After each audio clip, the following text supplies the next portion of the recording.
Salam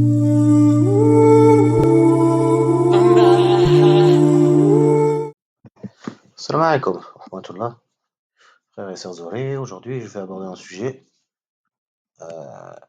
qui traite plus particulièrement des trois composants de l'être humain. Et ensuite, on déclinera ça sur une analyse de ces trois composants sur les Zohri. L'être humain, il est composé de nafs, de roh et de corps, jasad. Alors, roh, c'est ce qu'on appelle la fitra, c'est le souffle de Dieu. C'est cette partie qui nous lie à Allah et qui pousse l'humain, de manière générale, à aller vers le bien, vers une réalité angélique. Le nefs, lui, est plus vers la mondanité, le matérialisme, le plaisir, tout ce qui nous amène vers le bas astral. Il y a cette dualité qui existe entre le roh et le nefs. Roh qui est l'esprit, qui vient du monde céleste, et le nefs qui est dans le corps de la personne, dans le cœur, et qui a cette tendance à aller vers le péché et le mal. Dans cette dualité, ce sont des vases communicants. Lorsque le roh monte, le nefs descend. La personne devient vertueuse, elle, est, elle a cette transcendance auprès d'Allah, et son comportement devient noble. Lorsque c'est par inversement le roh qui diminue jusqu'à disparaître, le nefs qui reprend le dessus sur le corps, là on a des individus qui deviennent comme des animaux, bestiales, animés par les passions, et qui ont une tendance à aller vers le mal et le péché. Notre vie, à nous, est de savoir réguler, puisque nous avons le nafs, nous avons le ruh et nous avons le jasad. Et en fonction de nos actions, nous, de l'environnement aussi, nous devons nous ajuster et essayer au mieux. C'est notre combat d'une vie, c'est le djihad nafs, c'est de faire en sorte de gérer le nafs à son minimum pour que le ruh soit à son apogée et qu'il puisse permettre de nous mettre dans une situation la plus vertueuse possible. C'est en tout cas l'objectif du croyant, du musulman. Et toute cette bataille qu'il y a entre le roh et le nafs se fait dans le contrôle du cœur.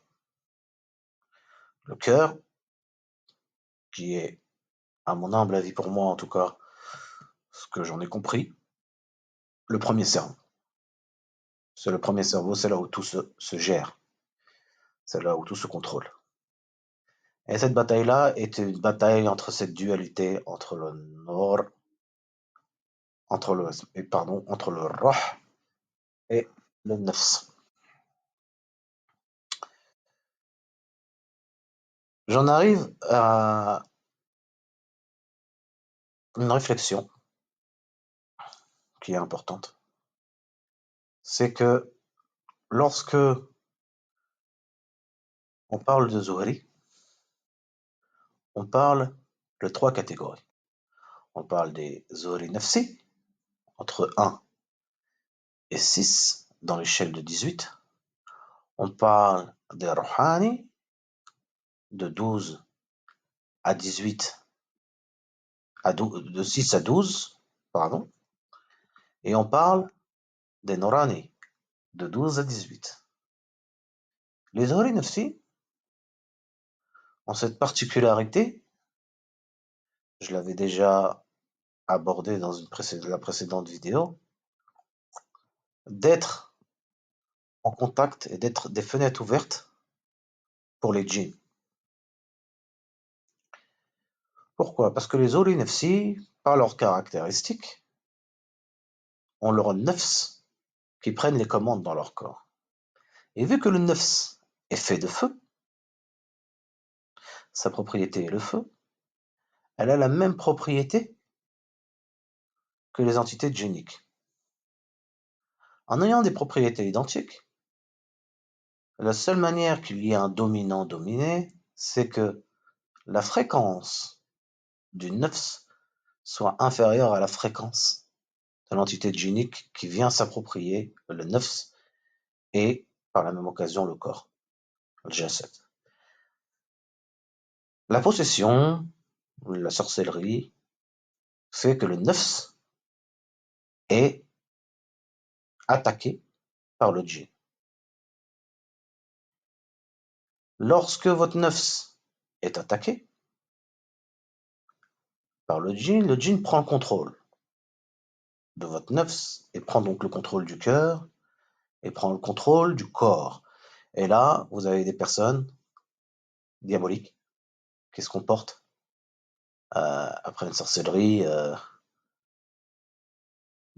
comme des personnes voilà, des personnes qui sont prêtes à tout pour œuvrer pour le malin. Donc, les exemples, hein, j'ai pas besoin de les citer. Elles sont, il y en a des nombreux changements de comportement qui le justifient. Et donc, la question de savoir, parce que beaucoup posent la question, oui, est-ce qu'on peut faire la ruqya euh, de cette manière et d'une certaine manière pour pouvoir attaquer l'entité qui nous a. Alors ruqya, si elle est récitée par la personne dont le nafs est déjà à une fréquence très basse et, et qu'il est nafsi, et donc qu'il a le ruh dialo à lui qui est faible, sa récitation ne va pas pouvoir surpasser la fréquence de l'entité djinnique qui ne se sentira pas attaquée. Il faudrait qu'il y ait une intervention d'une personne qui va faire la même récitation de la ruqya.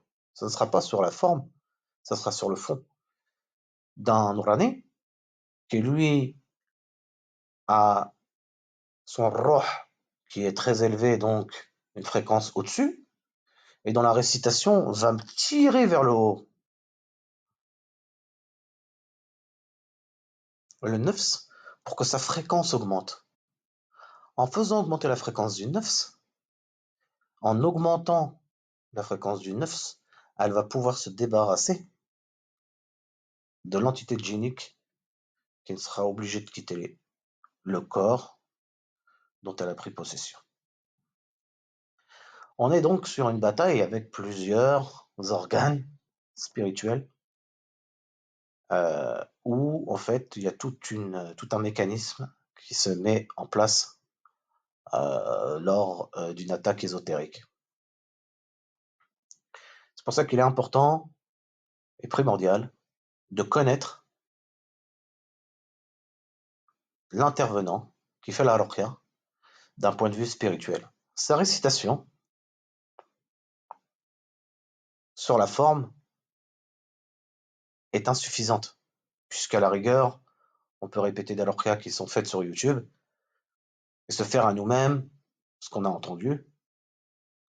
Et on sait que les résultats, malheureusement, pour ceux qui se font ruqya eux-mêmes, devient, pour la plupart,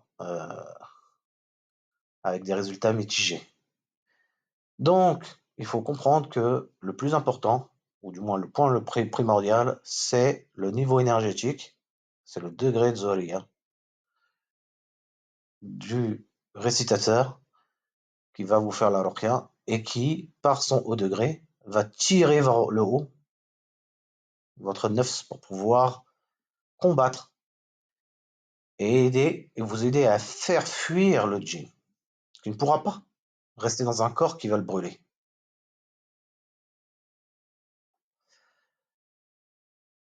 Roh, il est fait de lumière. Par définition, il a un taux énergétique et un taux vibratoire plus élevé que le nefs. La lumière est plus forte que le feu. C'est la raison pour laquelle les ruhaniyin, qui sont le deuxième stade, c'est-à-dire le stade de 6 à 12, ont une capacité à s'auto s'auto-guérir par la ruqya. Les horaires rouhani de 6 à 12, qui ont donc des entités rouhaniyines qui gravitent autour d'eux, peuvent se faire la récitation de la, de la ruqya, dans la mesure où le ruh, qui est faite de lumière, va venir les tirer leur nefs vers le haut. Ils pourront, à force de récitation, se sortir par eux-mêmes de cette situation d'attaque ésotérique, sorcellerie, sha'wada,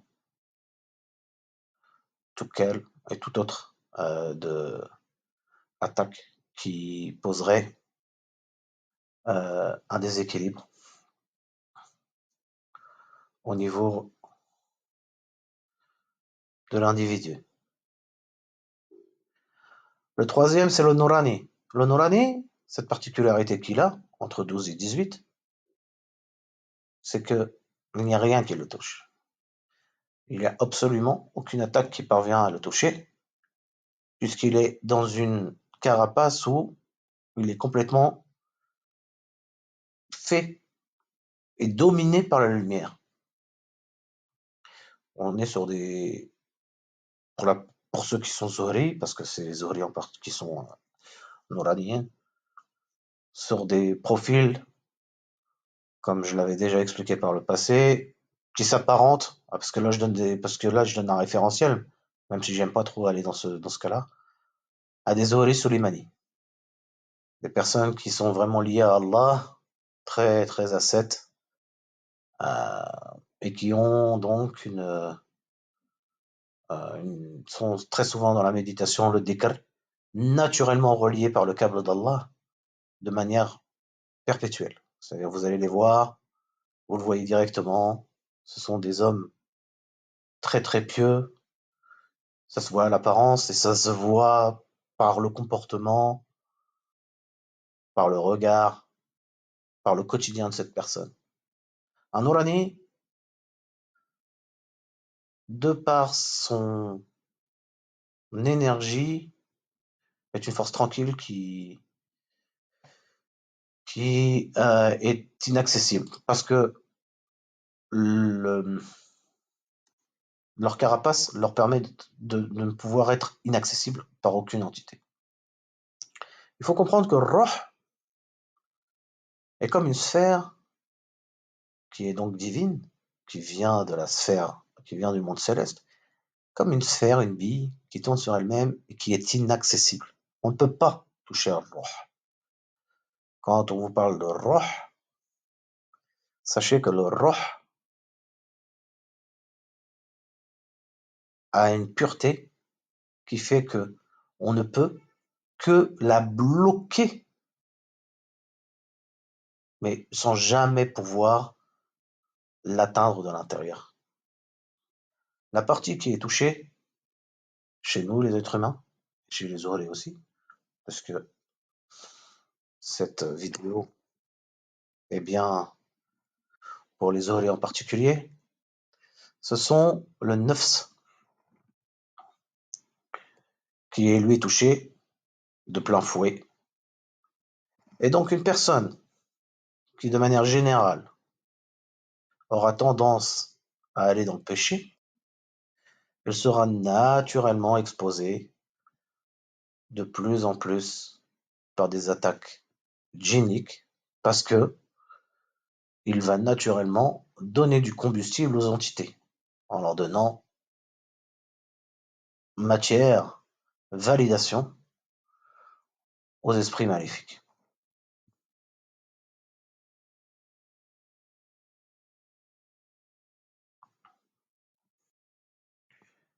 Donc, cet équilibre que nous avons entre Ruh, Nafs et Jasad,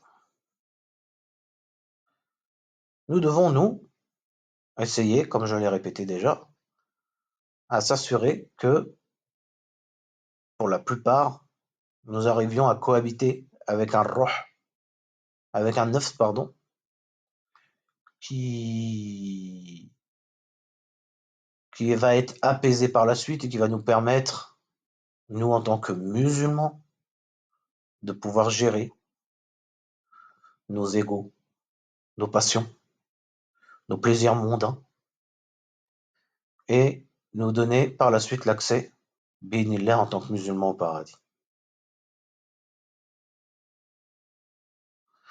Maintenant, pour le cas des houris, en général, j'ai précisé que la majorité des houris qui sont diffusés sur Internet, avec les signes de la main et la ligne, par exemple, qui part de bout en bout, qui est totalement, ça dépend comment on la regarde la main, mais la ligne continue qui traverse la main, il y a beaucoup de signes extérieurs. Ceux-là, ce sont des houris qui, la plupart, ceux qui vous font des rêves ou qui ont des interactions avec des entités, qui prétendent pouvoir voir, avoir des visions et pouvoir avoir des, euh, euh, des capacités qui leur permettent euh, d'avoir des prémonitions et autres. Il faut comprendre que ce que vous considérez comme étant des pouvoirs, ce ne sont que des infiltrations géniques. Et en tant que nafsi, vous devez combattre, combattre cette djinn, en plus de combattre vous-même votre nafs, qui est déjà dans une prédisposition à aller vers les passions, les plaisirs et autres. Donc il y a un double combat. Pour les Zuhri Nafsi, c'est qu'ils doivent combattre déjà leur propre nafs, jihad nafs. Qui est leur jihad nafs? Bah, avec leur Karin, ils doivent combattre, qui est le Karin des fois, et, et même l'ennemi de l'intérieur, puisque c'est un djinn qui aujourd'hui va aussi du côté du malin. Combattre en plus de ça l'influence des entités djinniques qui sont attirés par les Zuhri Nafsi, par l'énergie qu'ils ont et dont ils s'alimentent. Donc ce sont des personnes qui naturellement souffrent énormément. Elles souffrent parce qu'elles sont dans des dépressions, de par l'énergie qu'on leur prend, parce qu'elles sont incomprises dans les familles, parce qu'elles sont attaquées par leur propre famille, parce qu'il faut comprendre que le djinn, lorsque vous lui donnez pas à boire et à manger, va s'attaquer à vos proches pour leur dire détestez-le celui-là, faut pas qu'il reste avec vous. Détestez-le. Donc vous vous retrouvez incompris, vous comprenez pas. Vous dites mes parents m'aiment pas, mes frères et sœurs m'aiment pas, j'ai ma famille, mais vous vous retrouvez des fois incompris seul. Ça accentue votre dépression, votre solitude, votre état de détresse, puisque en plus d'être incompris, sur le plan social, vous vous retrouvez livré à vous-même. Tout ça, c'est poussé à l'exacerbation par le diable qui n'est pas d'accord que vous ayez un comportement sain. Et donc, il essaie de vous faire craquer. Vous comprenez que plus vous êtes un élu d'Allah, plus vous êtes choisi par Allah, plus vous êtes choisi aussi par le diable, parce qu'il a besoin que votre lumière lui serve de réservoir énergétique. Donc, sachez que plus vous serez dans la droiture, plus vous serez éprouvé. Les gens qui pensent que la vie n'est pas une série d'épreuves, il va falloir vous réveiller, parce que vous allez être tous les jours, tout le temps, mis à l'épreuve de votre foi jusqu'au dernier souffle. Et jusqu'au dernier souffle, on viendra vous chuchoter qu'on va vous enlever vos souffrances si vous acceptez de pactiser avec telle ou telle entité. Ça peut arriver, tout est possible. Il y en a qui l'ont vécu, on les entendait parler avec des entités. Moi, j'ai eu le témoignage d'une personne, je vais pas dire sainte parce que ce serait extrapolé, mais qui étaient de bonne conduite et qui, à la fin, se retrouvaient à parler avec tout seul, mais pas tout seul au final, et qui refusaient l'invitation qui lui avait été donnée. Pour vous dire que vous êtes au quotidien éprouvé. Et il était vers sa fin de vie. Vous êtes continuellement, si on vous a dit que la vie était une succession de plaisirs, de bonheur et de paradis sur terre, on vous a menti. La réalité, c'est qu'on sera éprouvé toute notre vie. Il faut l'accepter, mais on nous le dit pas. On ne le dit ni dans le monde musulman, ni dans le monde judéo-chrétien. On nous cache la vérité sur le fait que notre vie, à nous, c'est un combat contre le mal. Nous sommes éprouvés au quotidien. C'est comme ça, ce sont les règles, et il n'y a aucun échappatoire possible. Le seul moyen de ne plus être dans ce qu'on va dire le projecteur dans la ligne de mire des attaques, c'est de faire partie de ces entités maléfiques. Une personne qui n'a pas de problème et qui vit sa best life, entre guillemets, hein, vous aurez compris que elle a pactisé avec l'ennemi. Faut pas aller plus loin, hein. Faut pas aller plus loin. Notre vie est une série d'épreuves. Et donc les nefsi, en final, on rentre dans une nébuleuse, malheureusement, aujourd'hui je le vois sur Internet, où on leur fait croire qu'ils ont des capacités pour changer le monde, qu'ils sont capables, qu'ils sont des élus qui ont... C'est les élus dans la liste, entre les rouhaniens et les nouraniens, les nafsiens sont les élus les plus fragiles. Ce sont les élus les plus fragiles. Et ces élus-là, lorsqu'on leur dit de ne pas se mélanger avec les autres, de se cacher, ça, elles sont en fait devenues des réservoirs de raqi, qui sont parfois rouhaniyin, parfois aussi juste nafsiyin, qui n'apportent aucune solution, qui sont là parce qu'ils ont des entités géniques qui travaillent pour eux, et ils passent leur temps. Alors le schéma, il est classique, hein. Voilà, il y a quelqu'un qui vient, oui, je suis habité, j'ai ça, j'ai ça. Ok, super. Ok, oh écoutez, bah, racontez-moi tout ça. Il prend des notes pendant 15-20 minutes. Ok, on va faire une ROCA, qui va être une ROCA standard, parce qu'il n'y a pas de diagnostic qui a été posé. Comment vous voulez poser une ROCA spécifique à une attaque djinnique? Que les djinns sont différents, ils sont sensibles à certaines sourates plus qu'à d'autres, mais vu que il n'y a pas cette science qui permet, et qu'elle n'a pas été aujourd'hui utilisée pour faire un diagnostic, il faut poser un diagnostic. La ROCA est une ROCA générique. Alors, si ça marche bingo, c'est parce qu'on est tombé sur la bonne ROCA. Mais sinon, bah, au final, solution générique pour un problème spécifique, vous pouvez comprendre que les résultats sont mitigés. Donc, qu'est-ce qui se passe? Il prend des notes. Et alors, la personne, ça lui fait du bien, elle raconte ses problèmes. Donc déjà, elle se sent un peu mieux parce que déjà, elle externalise ses problèmes.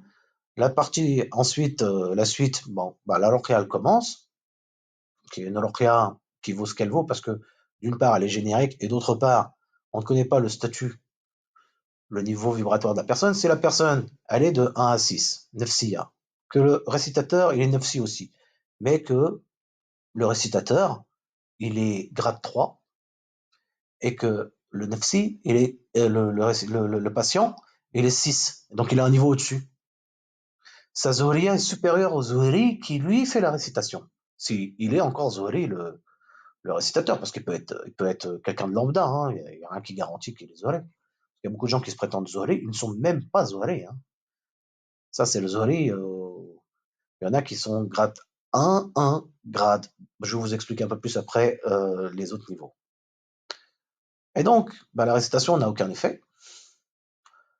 Pire que ça, c'est que la personne, si elle est mal intentionnée, c'est un sorcier caché en raqi, il va dire à son djinn, bon, bah alors écoute, moi j'ai ce gars-là, il est prêt à donner tant, qu'est-ce qu'on fait? Le djinn lui dit, bah écoute, moi je vais m'arranger avec le djinn en face, qui est chez lui, je lui dis de partir 6 mois, le squatter, tu prends avec le billet qu'il te donne, bah, tu me verses un peu de sang, et puis on va se partager ça, moi et le squatter, puis dans 6 mois, bah, je le laisse repartir squatter, et puis bah, il va revenir vers toi. Quand il revient, tu lui reprends encore un billet, puis on recommence et rebolote et rebolote.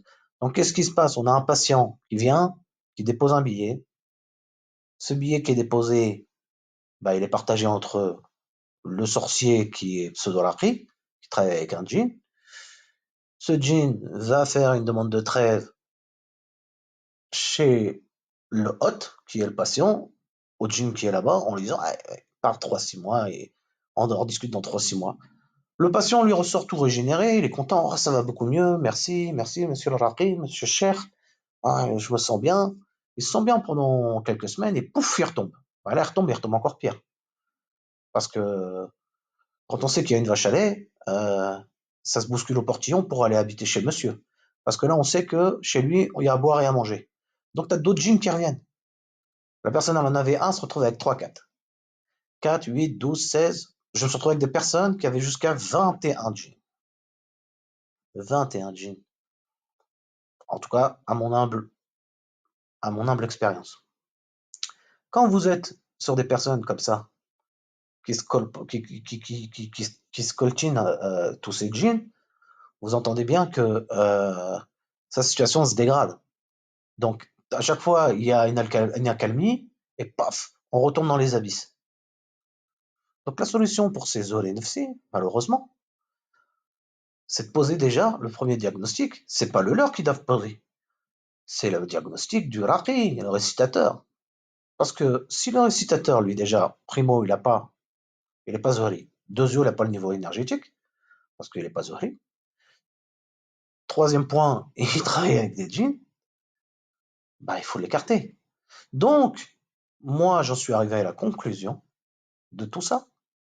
Si la personne n'est pas Nourani, je exclus même les Rohaniyin de grade moyen, entre 6 et 9. Je dis, à partir de 11-12, vous avez des grades où les gens sont très vertueux. Ils sont animés en tout cas d'une tendance à aller vers la vertu.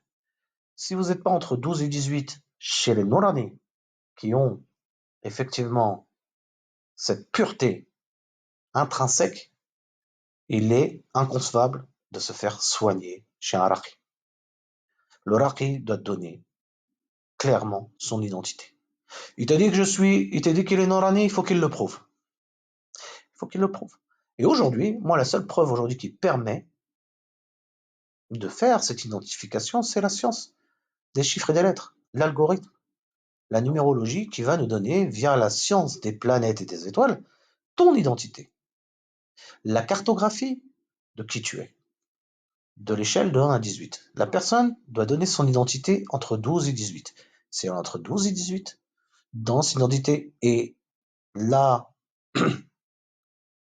on va voir qu'il y a dans l'échelle de 1 à 18, donc vous prenez, on va faire comme un demi-cercle dans la graduation. Quand vous dites 1 à 6, vous avez les 9 si. Ensuite, de 6 à 12, vous avez les Rouhani. Et de 12 à 18, vous avez les Nourani. Pour avoir la Zohriya, vous devez être le face, il y a 3 faces par grade. C'est-à-dire grade 1 à 6, vous avez 1, 3, 2, 3, 3, 3, 4, 3, 5, 3, 6, 3. Vous devez avoir le chiffre 3 dans la face. Le chiffre 3, en quoi il est important? C'est le 3, c'est la face 1, la face 2 et la face 3. La face 3, c'est ce qui fait de vous la Zohriya. Si vous êtes 6, 1, ou 4, 1, ou 3, 1, vous êtes non Zohri. Vous êtes 9C, non Zohri. Si vous êtes 6, 1, 6, 2, pardon, ou 4, 2, ou 1, 2, vous êtes ce qu'on appelle, j'ai oublié le terme en arabe, parce qu'il y a tabi'i pour le 1, et le 2, c'est en fait versatile. C'est-à-dire que vous avez quelques capacités de Zohri, et vous êtes en fait entre les deux, entre le naturel, de ce qui est la nature de l'homme, et le Zohri. Et en fait, vous êtes un peu entre les deux, vous êtes volatile. Ça fait de vous quelqu'un toujours de fragile. Et après, il y a le 3. Donc, la phase 3 est primordiale dans chaque niveau de 1 à 18 pour être Zohri.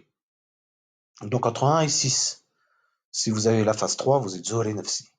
De 6 à 12, si vous avez la phase 3, vous êtes Zohri Rouhani. De 12 à 18, vous avez la phase 3, où vous êtes Zohri Nourani. Entre les chaque, c'est-à-dire entre 6 et 12, il y a une, comment on appelle ça? Euh, il y a une étude supplémentaire qui se fait pour savoir si vous êtes plus du côté nafsi pour le 6, plus du côté rouhani. Et idem du côté des rouhaniyin pour les 12-3, qui peuvent être des rouhaniyin et des nouraniyin. Ça, c'est le temps qui donne si la configuration va plus du côté du dernier tiers ou du premier tiers ou du tiers du milieu. Cette science permet de manière précise, de manière scientifique, de savoir quel est l'interlocuteur que vous avez. Quand vous allez déposer votre voiture, vous avez un diplôme d'un médecin. Il vous dit le diplôme du mécanicien qui vous dit, voilà, moi j'ai fait de l'électronique, voilà, j'ai fait ça, ça.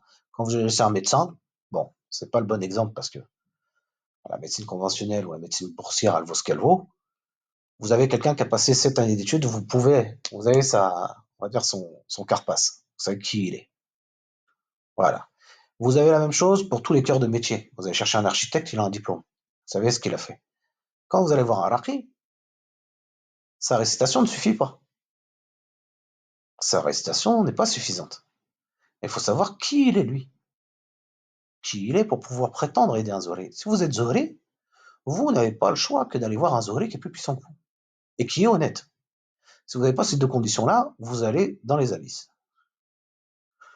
Voilà un peu, j'ai balayé ça un peu à tous les niveaux euh, pour faire comprendre que aujourd'hui, le monde complexe dans lequel nous sommes, de chez les Zohri, n'est pas est une réalité beaucoup plus mitigée, qui est peut-être beaucoup moins édulcorée que ce qu'on a pu vous prétendre. Mais pour moi, la vérité, elle mérite d'être dite, parce que sans cela, de nombreux Zohri vont être, et le sont déjà, des proies et des victimes, puisque je sais que de nombreux Zohri consultent, et quand ils consultent, consultent quand ils sont au plus bas niveau. C'est-à-dire qu'ils sont en souffrance, et ils sont prêts, vous savez, quand on est à la limite de la noyade, on tend la main au premier qui vient. Moi le premier, j'étais dans cette situation-là, où j'avais besoin de savoir qui j'étais, où j'étais, et donner un nom à toutes les souffrances que j'avais pour pouvoir identifier le problème d'où il venait. Parce qu'il faut toujours identifier le problème. Et le problème, c'est que lorsque vous êtes avec des interlocuteurs qui prétendent savoir, bah, on a cette peut-être, vous savez, cet espoir à chaque fois de se dire, bah, peut-être mieux vaut des remords que des regrets.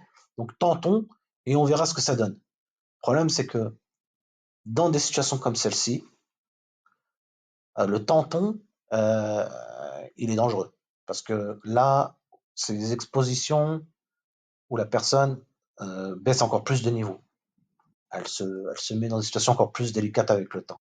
Donc ceux qui sont dans une situation de recherche ou de quête, la première chose, c'est l'identification de l'interlocuteur que vous avez. Demandez autour de vous, est-ce que cette personne, elle est Zori, est-ce qu'elle est Nourani, est-ce qu'effectivement elle a l'Iden, est-ce qu'elle a la permission divine, est-ce que cette personne aujourd'hui est capable de vous le prouver. Et moi aujourd'hui, personnellement, le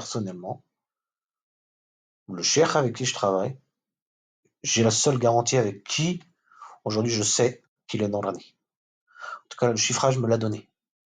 Et comme je suis un homme de science à la base, et un homme de chiffres, j'ai besoin de preuves et de faits, et j'ai besoin, moi, d'être sur quelque chose de solide dans l'appréciation que je dois donner, et non pas sur des on-dit.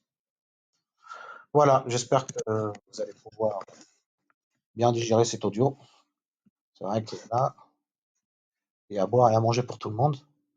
Je vous laisse dans la place des commentaires mettre ce que vous avez besoin. Si vous avez des questions, pour revenir vers moi, vous êtes les bienvenus. Salam alaikum wa rahmatullah wa barakatuh.